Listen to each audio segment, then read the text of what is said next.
Halo adik-adik, jumpa lagi dengan saya Kak Tami. Kali ini kita akan belajar tentang keanekaragaman hayati. Makhluk hidup sebagai objek kajian biologi sangat beraneka ragam.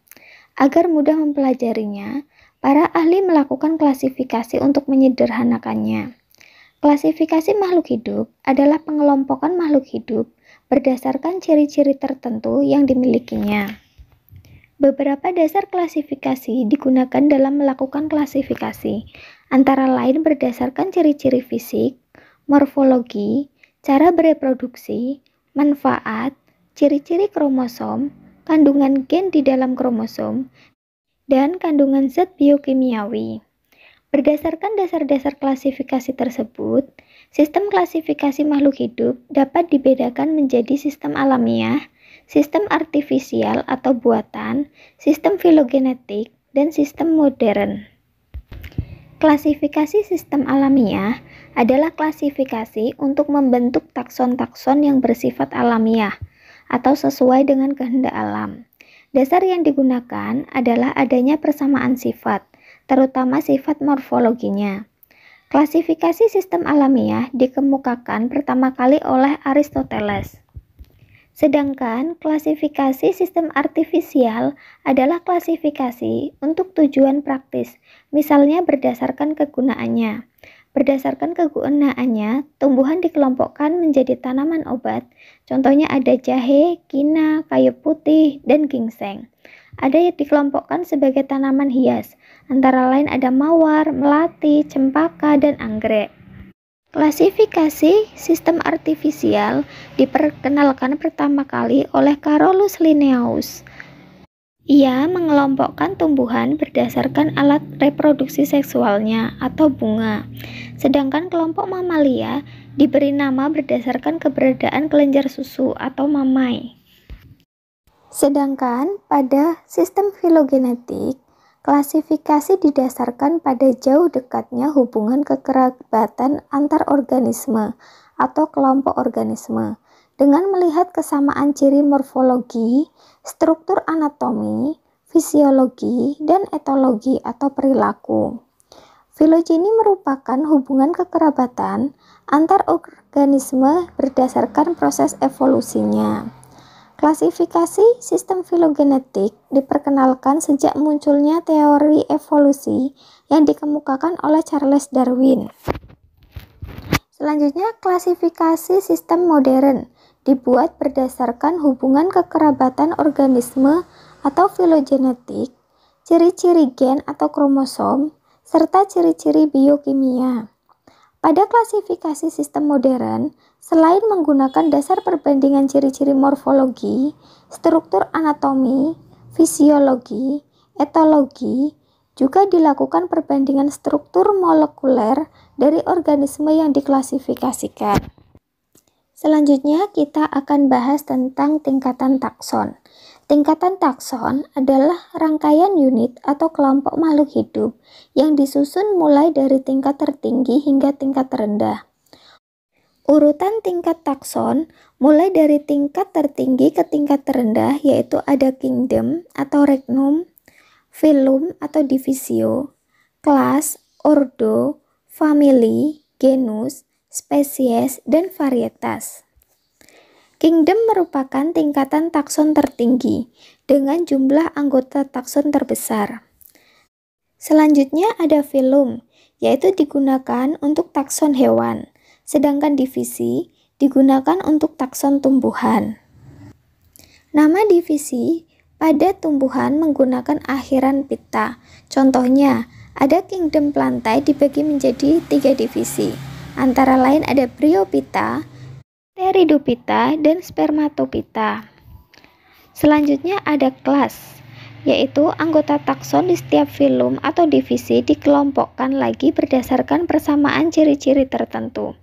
Nama kelas tumbuhan menggunakan akhiran yang berbeda-beda, antara lain ada Edonae, yaitu untuk tumbuhan biji tertutup.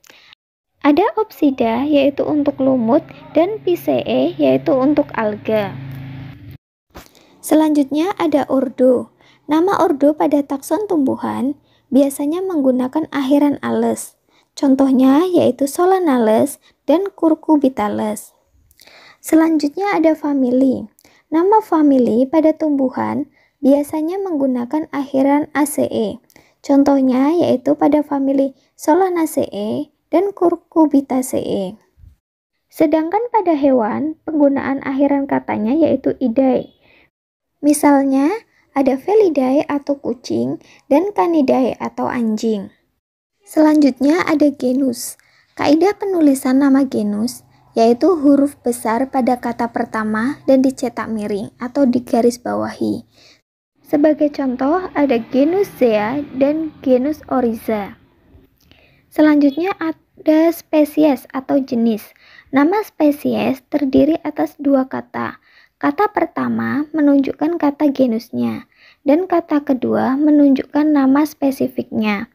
Sebagai contoh yaitu ada Rosa multiflora, Rosa canina, dan Rosa alba.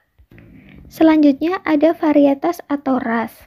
Istilah varietas atau kultivar digunakan dalam spesies tumbuhan, sedangkan istilah ras digunakan dalam spesies hewan.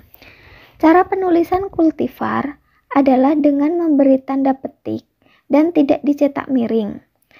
Contohnya pada varietas Rosa alba. Ada Rosa alba mormor ros, Rosa alba blaship, dan Rosa alba suaveolens. Selanjutnya yaitu sistem tata nama makhluk hidup. Setiap jenis makhluk hidup diberikan nama ilmiah. Pada tahun 1735, Carolus Linnaeus memperkenalkan sistem pemberian nama ilmiah untuk setiap jenis spesies dengan menggunakan sistem tata nama ganda atau disebut dengan binomial nomenklatur. Sistem tata nama binomial nomenklatur mengikuti beberapa kaidah, antara lain yaitu menggunakan bahasa Latin atau bahasa lain yang dilatinkan. Terdiri atas dua kata, di mana kata pertama merupakan nama genus, sedangkan kata kedua merupakan nama spesies yang spesifik. Huruf pertama pada kata pertama ditulis dengan huruf besar. Huruf selanjutnya ditulis dengan huruf kecil. Nama genus dan nama spesies dicetak miring atau digaris bawahi secara terpisah. Nama atau singkatan nama deskriptor dapat dituliskan di bagian belakang nama spesies menggunakan huruf tegak dan tanpa garis bawah. Selanjutnya yaitu identifikasi makhluk hidup. Bila ditemukan suatu organisme baru atau yang belum dikenal, maka organisme tersebut perlu diidentifikasi. Kegiatan identifikasi diawali dengan mengamati ciri-cirinya, kemudian mencari persamaan maupun perbedaannya, dengan cara membandingkan organisme baru tersebut dengan organisme acuan yang sudah diketahui sebelumnya. Setelah diketahui ciri-cirinya dan dibandingkan dengan organisme acuan, kemudian diberikan nama. Untuk mengidentifikasi makhluk hidup, kita dapat menggunakan kunci determinasi. Kunci determinasi adalah petunjuk praktis untuk mengidentifikasi dan mengklasifikasikan suatu organisme ke dalam suatu tingkatan takson tertentu. Setiap langkah dalam kunci determinasi disusun berdasarkan ciri-ciri organisme yang merupakan bentuk alternatif atau berlawanan, sehingga disebut juga dengan kunci dikotom. Kunci dikotom atau kunci determinasi ini pertama kali diperkenalkan oleh Carolus Linnaeus. Di sini contohnya kita akan mengidentifikasi udang, yaitu yang pertama ada 1A, seperti contoh pada gambar ini ya. 1A tidak bertulang belakang, titik-titik, lanjut ke nomor 2. 1B mempunyai ruas-ruas tulang belakang, titik-titik, lanjut ke nomor 3. 2A tubuh lunak, kaki tidak berbuku-buku, titik-titik, adalah moluska. 2B tubuh tidak lunak, kaki berbuku-buku, titik-titik, lanjut ke nomor 4. 3A bergerak dengan sirip, titik-titik Pisces. 3B, bergerak bukan dengan sirip, titik-titik, lanjut ke nomor 6. 4A, bersayap, titik-titik, lanjut ke nomor 5. 4B, tidak bersayap, titik-titik, krustasee. Dan seterusnya, tidak dilanjutkan ya. Nah, berdasarkan identifikasi dengan kunci determinasi tadi, udang atau krustasee, urutan nomor determinasinya yaitu 1A, 2B, dan 4B.